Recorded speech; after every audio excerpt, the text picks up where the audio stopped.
C'est une mission qui, au départ, était considérée comme périlleuse suite à la volatilité de la situation sécuritaire dans la zone prioritaire, mais la coordination provinciale du programme de désarmement, démobilisation, relèvement communautaire et stabilisation, le PDDR16 Sud Kivu, n'a pas hésité à prendre la courageuse décision de passer à la vitesse supérieure en lançant à Uvira d'intenses activités de sensibilisation et l'état des lieux, des sites de regroupement et d'encadrement des ex-combattants et démobilisés dans cette zone déclarée pilote pour les opérations de désarmement et de démobilisation dont le début est annoncé dans le tout prochain jour. C'est en effet une véritable caravane de paix où tout part d'ici. À Bukavu, bureau de la coordination provinciale où ces chevaliers de la paix préparent leur monture. Brève séance de prière avant d'arpenter les escarpements d'un Ngomon. S'ensuit une longue traversée de la plaine de la Ruzizi pour enfin arriver dans la ville d'Uvira où, de manière tout à fait inattendue, une foule en liesse s'est spontanément mobilisée en vue de réserver un accueil digne à la délégation.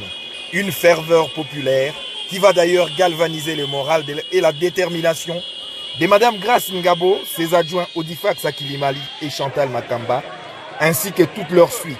Ils veulent immédiatement passer au travail. Première étape, une audience de civilité avec l'autorité urbaine. Question de passer en revue les différentes étapes de cette tournée qui, au demeurant, inaugure une série de plusieurs autres qui iront jusque dans les coins les plus reculés, précise, optimiste, la coordonnatrice du PDDR-CS, Grace Ngabo. Nous sommes venus pour la sensibilisation, à sensibiliser la population locale et les autorités locales à avoir une idée sur ce qui est du programme et de s'en approprier aussi. Donc c'est une affaire qui nous concerne tous et je nous appelle tous actuellement à faire à ce que le programme soit entendu par tout le monde et tout le monde est appelé à sensibiliser dans son fief pour ce qui est du PDDR16. Et la mission du programme, nous devons les savoir et de réduire de manière sensible l'activité des groupes armés.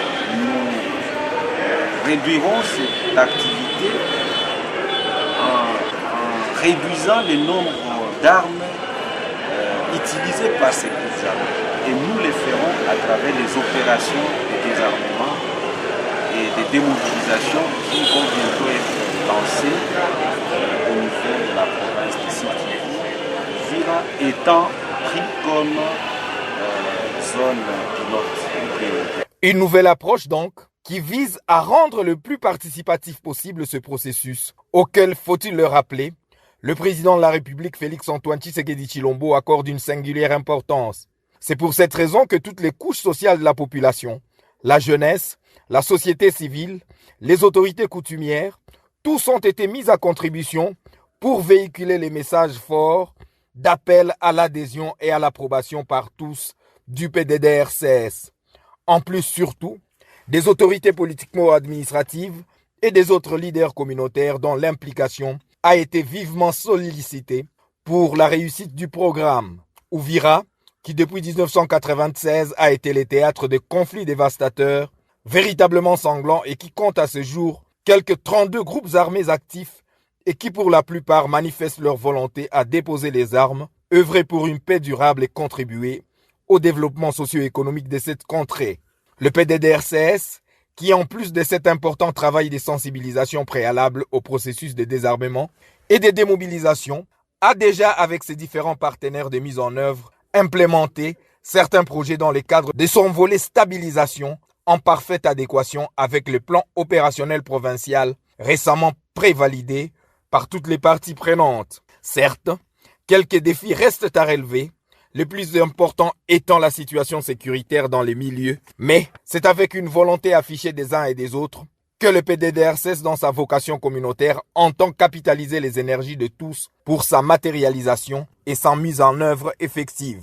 La volonté politique pour y arriver ayant déjà été exprimée sans équivoque. Au PDDR-CS, de professionnaliser, n'est-ce pas, les activités pour lesquelles il est établi c'est-à-dire qu'ils aient la volonté d'accompagner ces gens et non bloquer encore ce processus. Mais tout cela dépend des moyens, évidemment, du gouvernement central pour lesquels nous plaidons l'urgence de ces moyens. Ce que j'attends le plus de ce programme, c'est d'abord la réalisation de son plan opérationnel qui a été récemment prévalidé à Bukavu. C'est un rêve, mais ça devient une réalité dans le cadre de la restauration de la paix dans nos communautés, car nous savons que le programme est là pour les communautés, par la communauté, avec la communauté, dans la communauté.